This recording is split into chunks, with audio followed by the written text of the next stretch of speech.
그리스도인들이 세상을 살면서 여러 가지 힘들고 어려운 일들을 만나게 됩니다. 혹시 임 집사님 아니신가요? 맞죠? 우리 환영 한번 해주시겠습니다. 우리 다 같이 한번 환영 한번 해주세요. 아이고, 전 웬 청년이 앉아 계신가 했는데, 언제 나오셨습니까? 감사합니다. 그리스도인들이 세상을 살면서 여러 가지 어려운 일들을 많이 만납니다. 예를 들어서 건강에 심각한 문제가 생기기도 합니다. 소화가 잘 되지 않아서 가끔씩 이렇게 위경련이 일어나기도 하고, 그 원인 모를 복통에 시달리다가 배를 움켜잡고 병원을 갔는데 암이라는 진단을 받게 됩니다. 우리나라 암 환자가 100만이 넘는 오늘날의 시대입니다. 담당 의사와 상의를 합니다. 담당 의사의 표정이 어둡습니다. 의사 선생님 그 한마디 한마디가 내 마음에 빗으로 꽂힙니다. 한번 수술을 해보도록 합시다. 환자가 물어요. 수술하면 완치가 되나요? 수술해봐야 합니다. 수술 날짜를 정하죠. 그때에 자동적으로 하나님을 찾게 됩니다. 하나님, 이번만 나를 치료해 주시면 정말 내가 힘있게 정말 새로운 하나님의 인생을, 하나님께서 기뻐하시는 인생을 살겠습니다. 정말 내가 지금 죽기에는 너무나 안타까운 부분들이 너무나 많이 있습니다. 하나님, 제발 한 번만 나를 치료해 주세요. 수술 날짜가 다가오고 수술을 받고 회복실에서 입원을 합니다. 점점 약물 치료를 하며 병원을 다닙니다. 시간이 지날수록 자신의 생명을 연장해 달라고 기도했던 그 간절한 기도는 잊혀집니다. 어느 정도 시간이 되어서 건강이 회복되어집니다. 그랬을 때에 이제는 내가 하나님 앞에 기도했다는 그 사실조차 기억하지 않게 됩니다. 많은 사람들이 공감하는 이야기 중에 하나가 있습니다. 사람은 결코 바뀌지 않는다. 사람은 결코 바뀌지 않는다. 이렇게 이야기합니다. 사람은 결코 바뀌지를 않는다. 많은 사람들이 이러한 얘기를 하는데 저도 어느 정도 동감을 합니다. 그런데 자신이 어려운 환경에 처하면, 자신이 정말 경제적으로든 그것이 건강으로든 또한 여러 가지 형편으로든 내가 어려운 환경에 처하면 하나님을 찾습니다. 간절히 하나님 앞에 나가서 기도합니다. 그리고 그새 잊어버립니다. 전혀 달라지는 것이 없어요. 결코 변화되어지는 것이 없다는 것입니다. 그래서 많은 사람들이 이야기를 합니다. 사람은 결코 바뀌지 않는다. 그 타고난 천성대로 살아가는 것이 사람이다. 이렇게 말을 할 때가 많이 있고 그러한 이야기를 종종 듣게 됩니다. 그러나 오늘 저와 여러분들이 읽은 성경 본문에 보면 전혀 그렇지 않습니다. 완전히 변화된 사람들의 모습이 나타납니다. 그들은 변화되기 이전에도 그리스도인이었고 변화된 후에도 그리스도인이었습니다. 그들이 변화되기 이전에 그들의 모습은 하나님을 믿지 않는 사람들과 전혀 삶의 다른 모습이 없었습니다. 그런데 변화가 된 후에는, 신기한 하나님의 능력을 체험한 후에는 그들의 삶이 바뀝니다. 그들의 인생이 바뀝니다. 그 사람들을 가리켜서 성령 받은 사람들이다. 이렇게 이야기를 합니다. 오늘 저와 여러분들이 함께 나눌 하나님의 말씀의 제목이 바로 성령 받은 사람들입니다. 오늘 주어지는 귀한 하나님의 말씀으로 말미암아 성령의 능력을 받아 누리시는 저와 여러분들이 되시기를 주님의 이름으로 축복합니다. 성령 받은 사람들은 첫 번째로 성령의 지배를 받습니다. 성령 받은 사람들은 첫 번째로 성령의 지배를 받습니다. 우리 본문을 한번 제가 읽어보겠습니다. 우리 4절까지 다 같이 한번 읽어보실까요? 본문 2장 1절부터 4절까지 시작.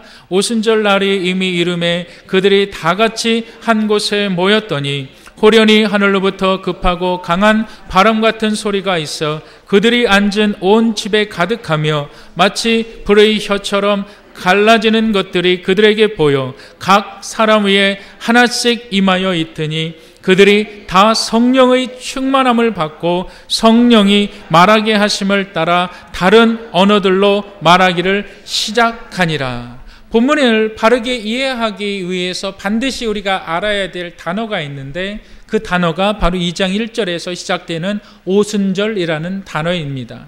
오순절이라는 말을 그 펜테코스트라고 말을 하는데 그 펜테코스트라는 말은 그 영어로 오순절이라는 그 말은 헬라어 그 펜테라는 것이 오를 뜻하는 그 펜테에서 왔습니다.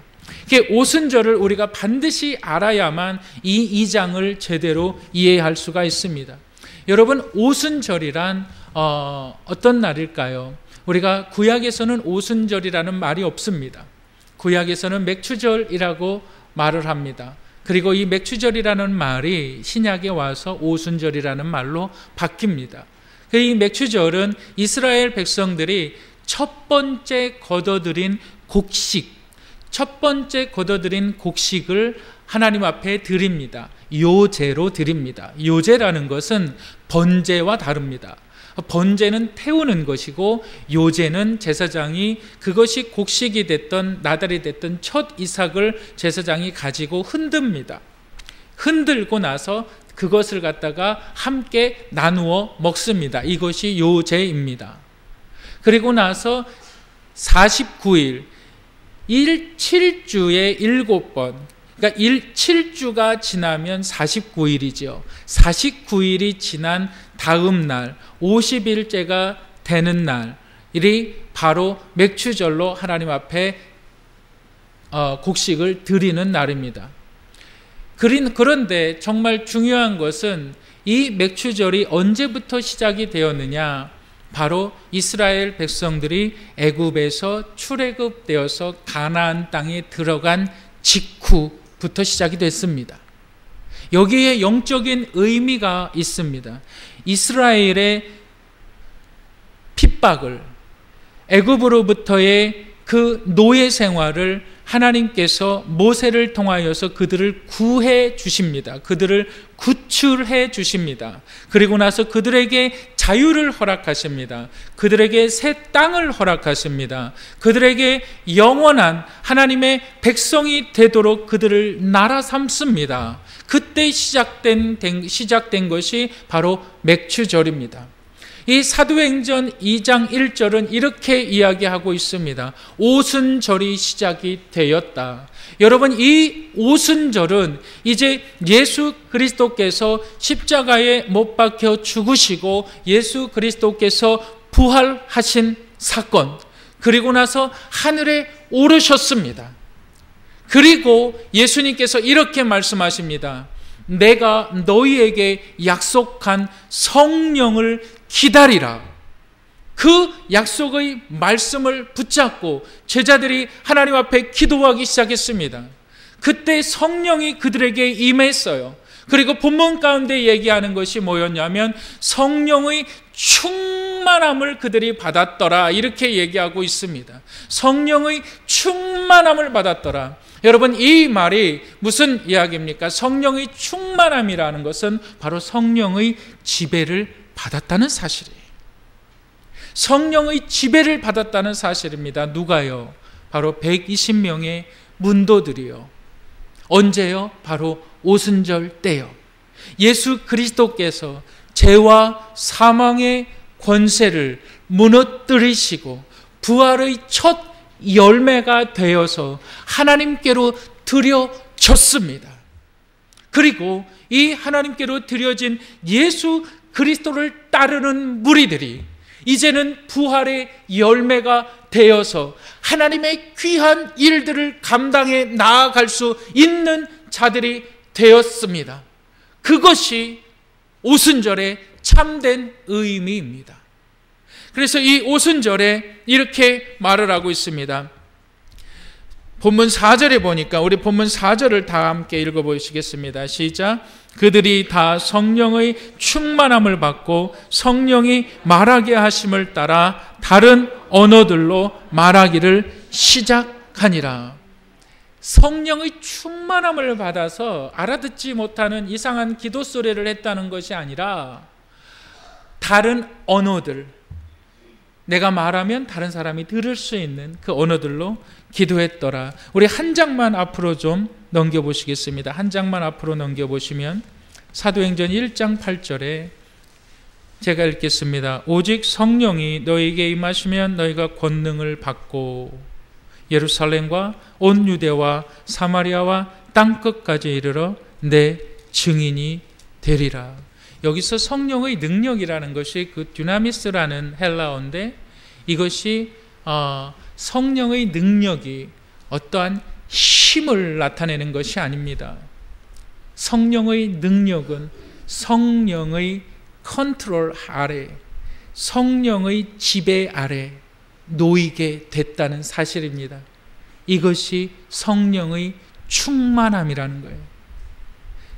여러분, 사람은 환경의 지배를 받는다는 사실을 믿으시길 바랍니다.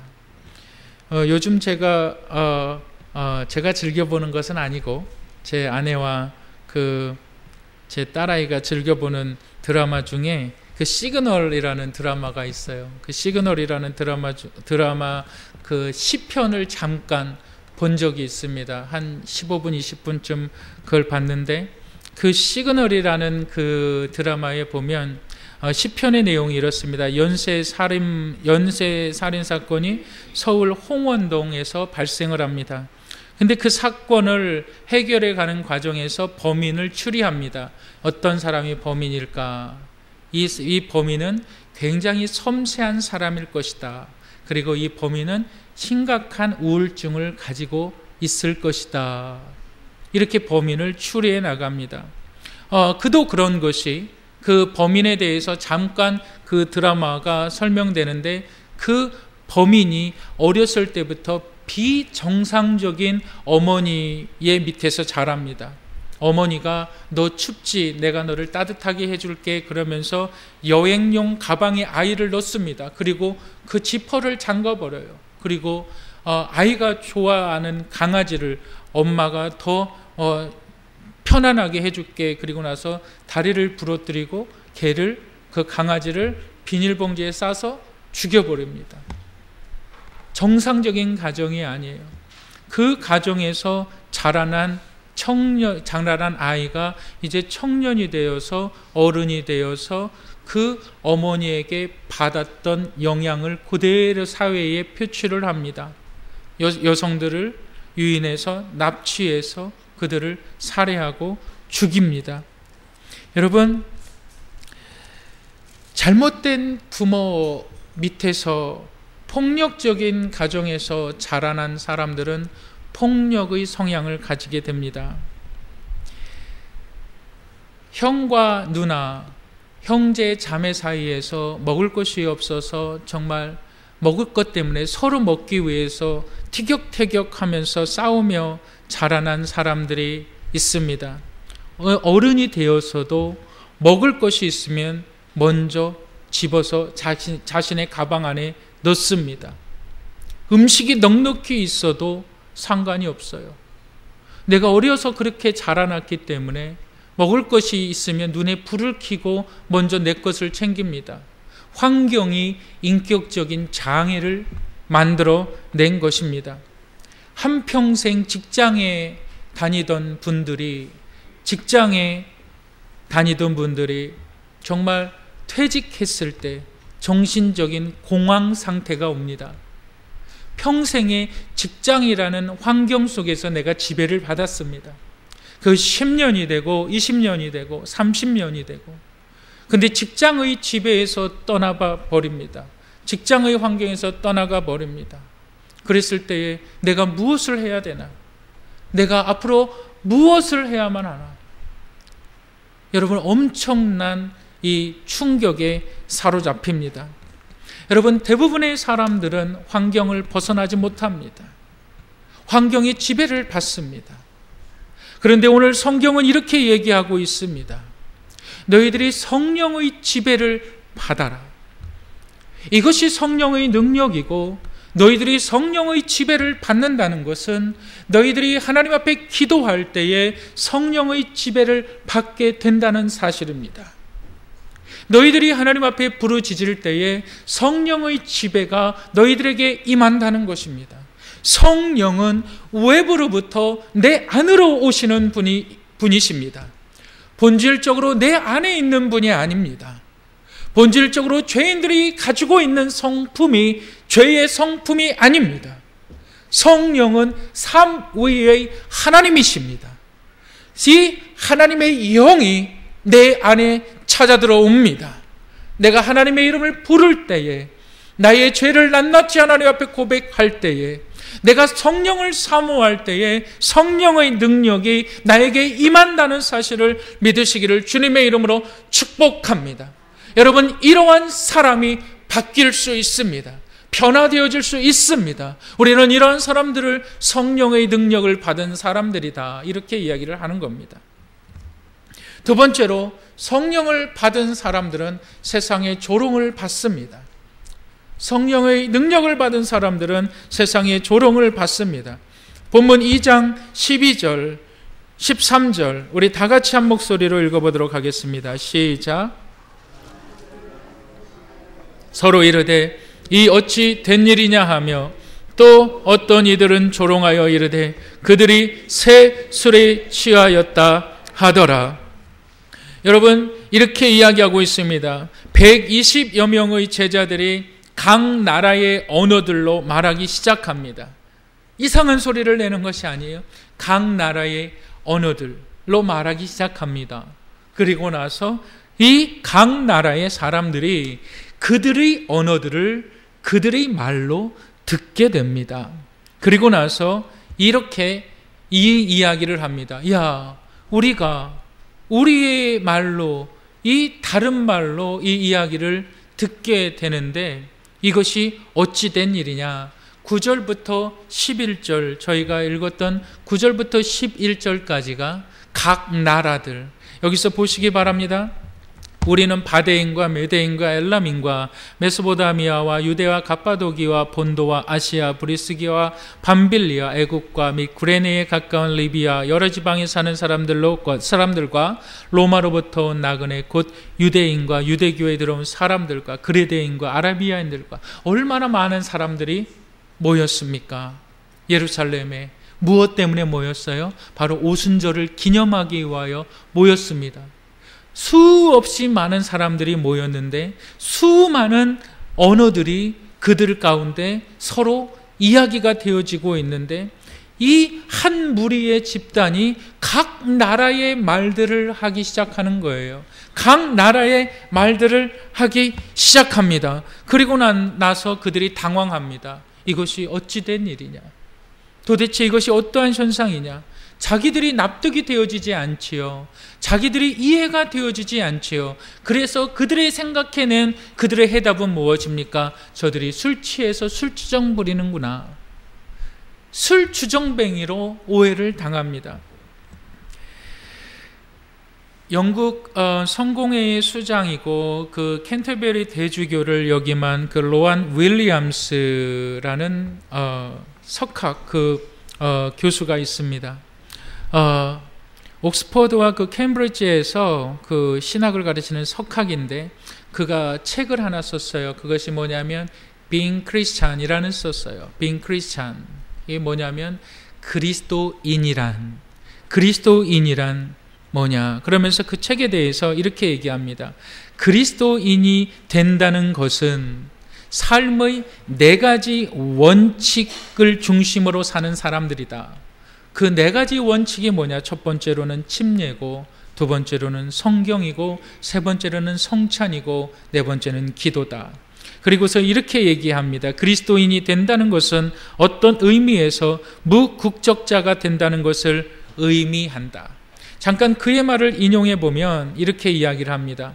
당신이 그리스도인이라면 당신은 오직 그리스도께만 속한다. 반면 세상 사람들은 그리스도가 아닌 다른 사람들과 밀착되어져 있다. 즉 부와 명예를, 우상을 삼거나 다른 사람들에게 충성을 바친다. 그리스도인이 된다는 것은 이 세상에 살면서도 세상에 속하지 않는 삶, 즉 세상 사람들과 다른 삶을 산다는 것을 의미한다.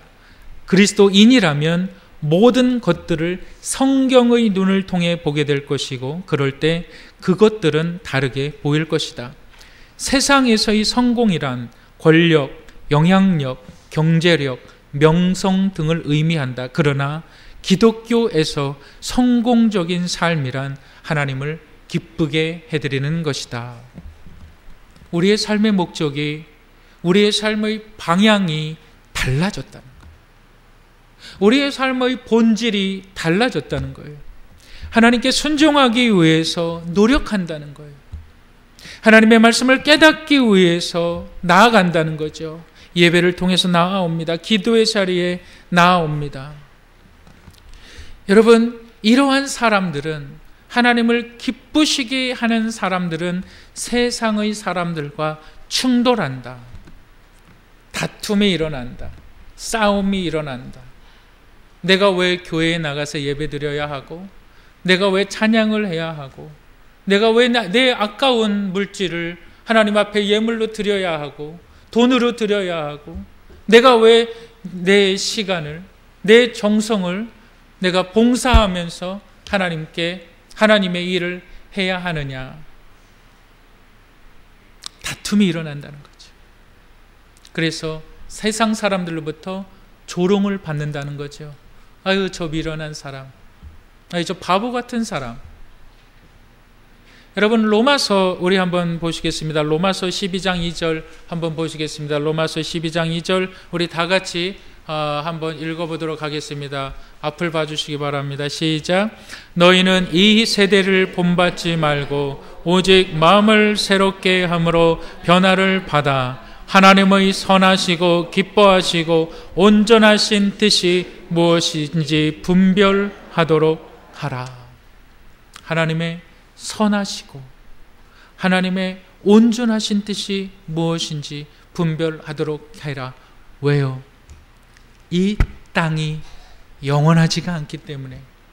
왜요? 우리에게 영생의 삶이 주어지기 때문에. 왜 그렇습니까?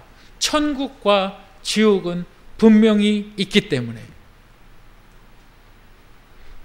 여러분들, 하나님을 기쁘시게 해드리는 사람들을 본문은 성령 받은 사람들이다 이렇게 얘기합니다.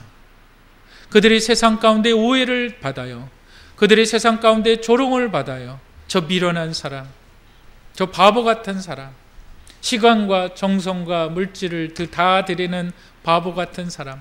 여러분, 이 세상에서 가장 많은 바보 같은 사람이라는 소리를 누가 들었을까요? 가장 짧은 인생을 살면서 그 소리를 누가 가장 많이 들었을까요? 예수 그리스도십니다.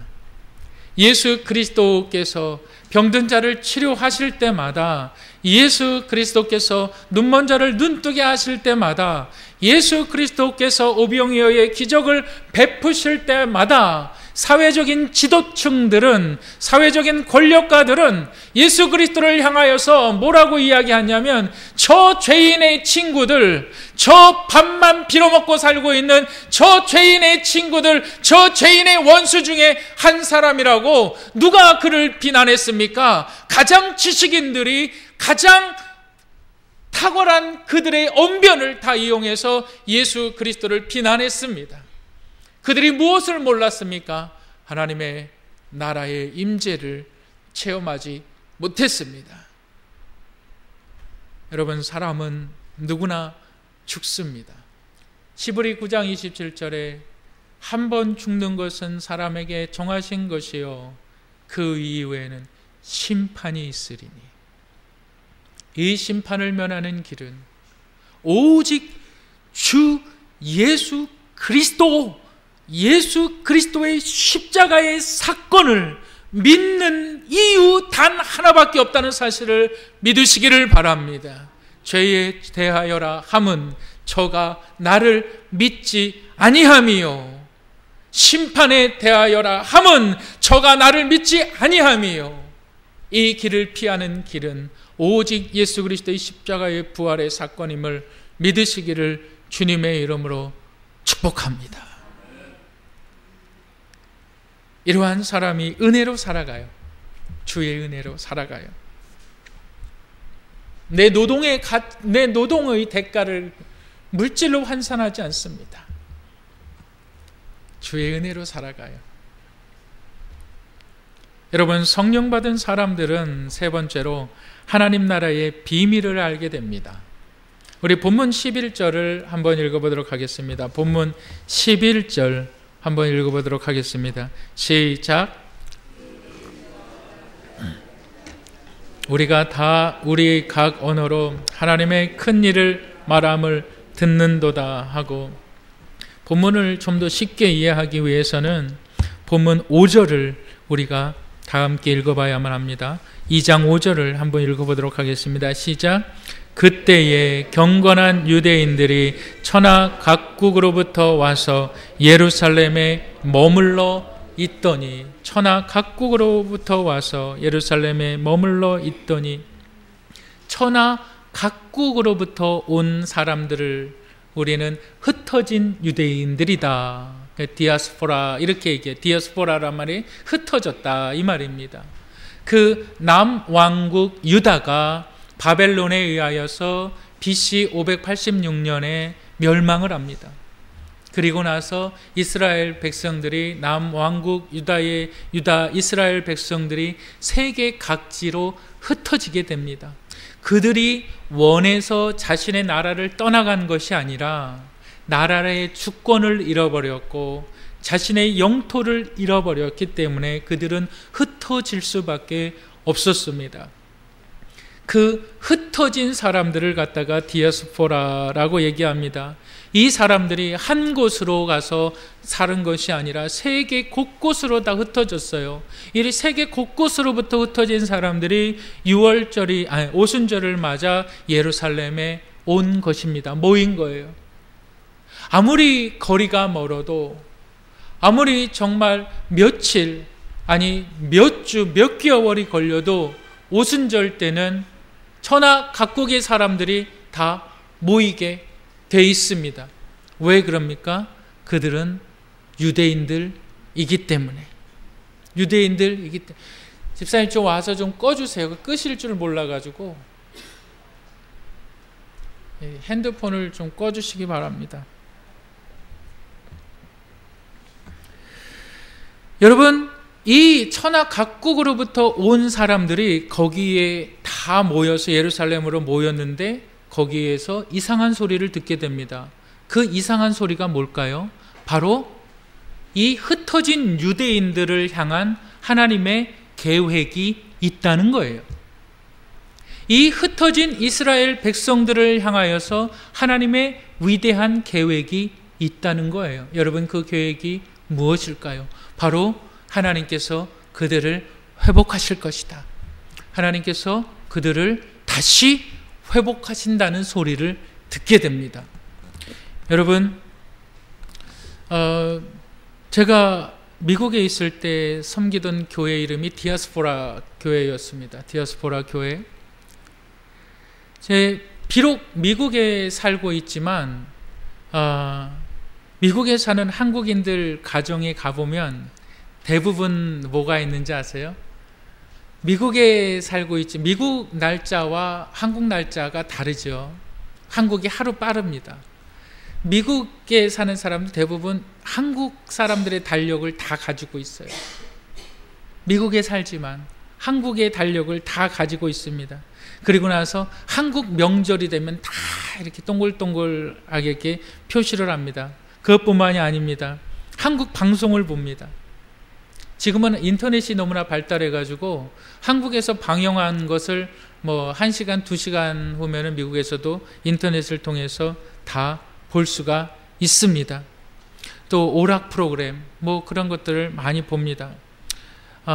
이 세대들은 그렇지 않아요. 미국에 사는 2세대들은 그렇지 않지만 미국에 처음 간 1세대들은 엄청난 고생들을 합니다. 대부분 고생하는 것들이 뭐냐면 자기의 몸으로 때울 수 있는 걸 다 합니다.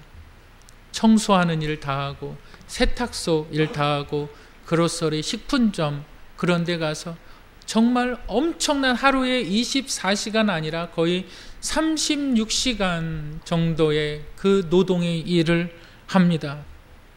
정말 힘들게 살아요. 정말 어렵게 살아요.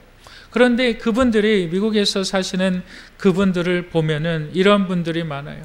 정말 내가 한국에서도 먹고 살기 힘들어서 미국이 좀 먹을 것이 풍성하니까 미국에 이렇게 이민 오신 분들도 있습니다. 또한 국제 결혼을 해서 미국에 오신 분들도 있습니다.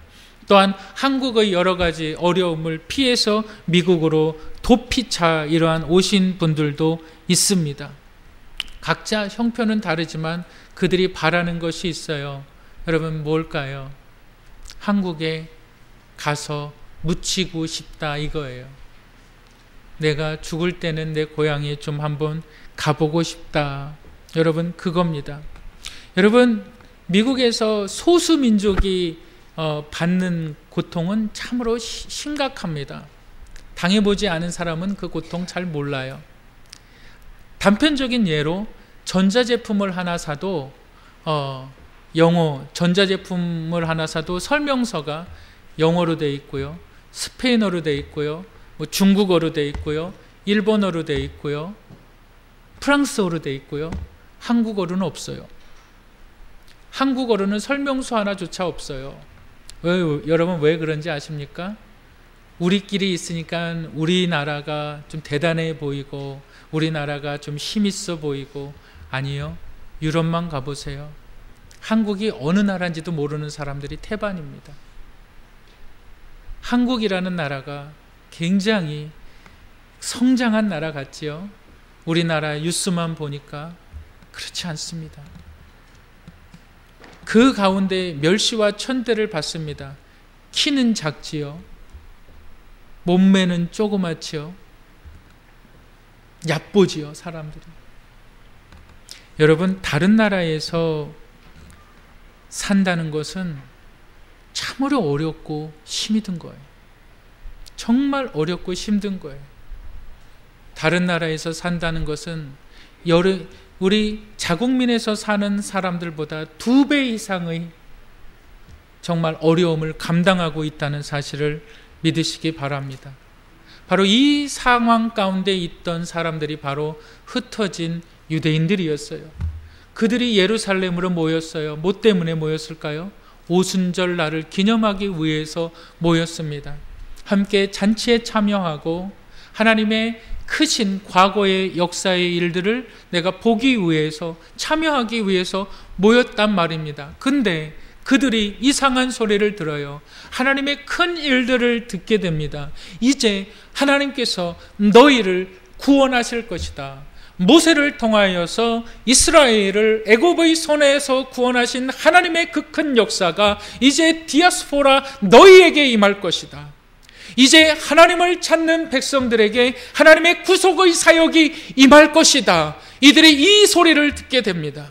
저와 여러분들이 이 소리를 동일하게 오늘 들으시기를 주님의 이름으로 축복합니다. 하나님의 구원의 계획이 여기에 있습니다. 나의 삶의 모든 문제를 내어놓고 하나님 앞에 나오기만 하면 하나님께서 우리의 기도를 들으시고 하나님께서 우리를 구원하실 뿐만이 아니라 신실하신 하나님께서 우리의 삶을 인도해 가신다는 그 믿음을 가지시기를 주님의 이름으로 축복합니다. 세상은 이렇게 얘기합니다. 사람들은 결코 바뀌지 않는다. 그러나 성경은 이렇게 얘기합니다. 성령 받으면 바뀐다. 성령 받으면 하나님의 능력이 임한다. 성령 받으면 새로운 인생을 살아갈 수 있다. 이렇게 이야기하고 있습니다. 여러분 성령 받기를 원하십니까? 여러분 성령 받으셨습니까? 여러분 하나님 앞에 나오시기를 주님의 이름으로 축복합니다. 여러분 죄인이 의인이 되는 사건을 우리는 어느 때든지 들어볼 수가 있습니다. 도둑이 강도가 변하여 성자가 된 사건들을 우리는 기독교 역사에서 수없이 많이 바라볼 수가 있고 우리는 찾아볼 수가 있습니다. 그 사건이 저와 여러분들의 사건이 되어야만 합니다. 그게 저와 여러분들의 사건이 될 때에 하나님은 나의 하나님이 되시는 것이고 하나님은 나의 살아계신 하나님이 되시는 사실인 것인 줄 믿으시기를 바랍니다. 여러분, 성령 받으시길 바랍니다. 저희 교회에 부흥이 일어나고 있습니다. 밤새도록 기도하는 분이 있습니다. 새벽에 기도하는 분들이 모이기 시작합니다. 성경은 이렇게 이야기합니다. 너희가 기도할 때에 성령을 주신다.